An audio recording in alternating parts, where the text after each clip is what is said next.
Sveiki visi gimę po Šaulio ženklu. Pasižiūrėkime periodą nuo kovo 10 iki kovo 16, kas jūsų laukia. Kokios savaitės perspektyvos, ko vengti ir patarimas jums. Savaitės perspektyvos. Suaštrės labai jūsų intuicija, šiaip pasitikėkite ją.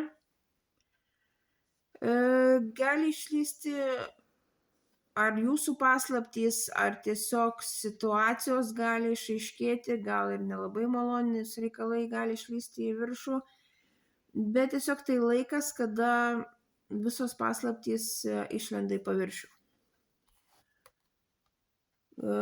Ko vengti?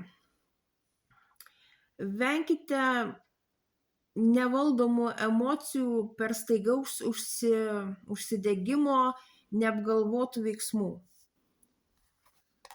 Ir patarimas jums. Nebijokite svajoti, pasinaudokite savo lakia vaizduotę, kylančiomis idėjomis.